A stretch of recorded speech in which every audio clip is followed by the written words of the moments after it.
ये है किद्रोन घाटी।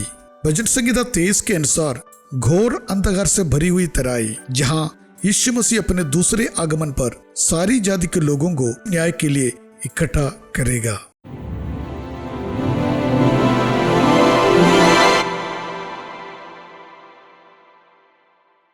किद्रोन घाटी, जिसे यहोशापात की घाटी के नाम से भी जाना जाता है, ये यरूशलेम शहर के उत्तरी भाग में शुरू होती है और पुराने शहर के पूर्वी हिस्से से होकर बहती है और मंदिर पर्वत को जैतून के पहाड़ से अलग करती है। इसके बाद ये 35 किलोमीटर आगे यहूदिया के मरुस्थल के बीच से होकर मृत सागर में जा मिलती है।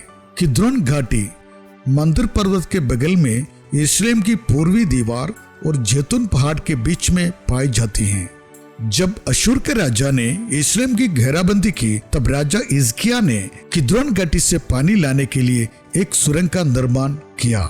राजा आसा ने किद्रोन घाटी में अपनी दादी के द्वारा बनाई गई मूर्ति को जला दिया।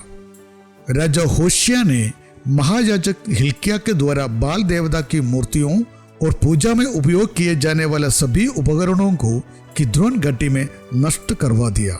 इसी घाटी से होकर राजा दाऊद अपने बेटे अबशालोम के भय से भागा था।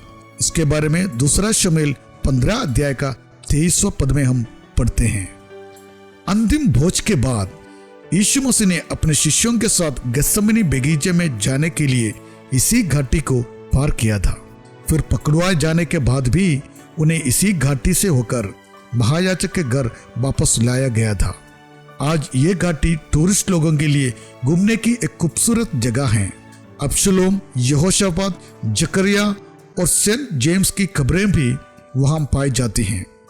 किद्रोन घाटी, जिसे यहोशापात घाटी के नाम से भी जाना जाता है, यहोशापात जिसका अर्थ है यहोवा न्याय करेगा। 14वीं शताब्दी के बाद से यहोशापात की घाटी के साथ किद्रोन घाटी की पहचान ने इस विश्वास को जन्म दिया कि ये स्थान परमेश्वर का अंतिम न्याय का स्थान होगा। और ये सब बातें योएल की पुस्तक 3 अध्याय 2 और 12 आयतों में उल्लिखित हैं। यहूदी कानून मृतकों को शहर के भीतर दफनाने की अनुमति नहीं देता, लेकिन केवल बाहर। इसलिए जैतून पहाड़ की घाटी यहूदी लोगों के लिए कब्रिस्तान के रूप में प्रयोग की जाती है, जो यरूशलेम शहर के बाहर हैं। यहूदी विश्वास के अनुसार उनके मसीहा के आगमन पर वे गोल्डन गेट के द्वारा यरूशलेम में प्रवेश करेगा और तब मृतकों का पुनरुत्थान होगा। इसी विश्वास के आधार पर जैतून पहाड़ की घाटी में यहूदी ने कब्रिस्तान बनाया, पर मुसलमानों ने मसीहा के मार्ग को रोकने के लिए गोल्डन गेट के सामने अपने कब्रिस्तान की स्थापना की। दूसरे मंदिर के समय के दौरान मंदिर पर्वत से जैतून के पर्वत तक किद्रोन घाटी के ऊपर से एक ऊंचा पुल बनाया गया था।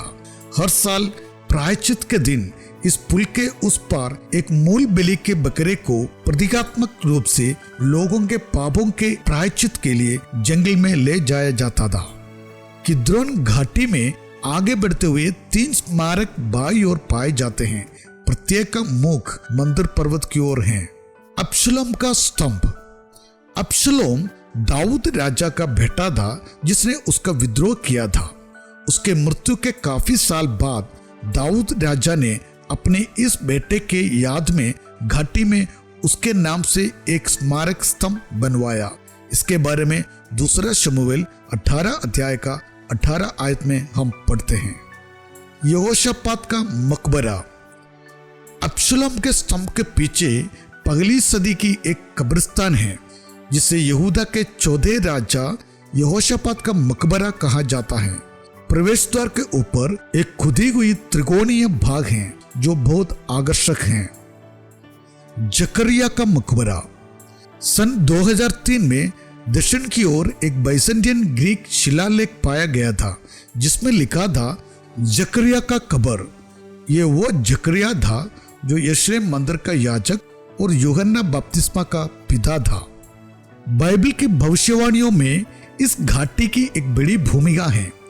बाइबल के अनुसार 7 साल के महासंकट काल के बाद मसीह के दूसरे आगमन पर हम भी उसके साथ बादलों में से इसी घाटी में आएंगे।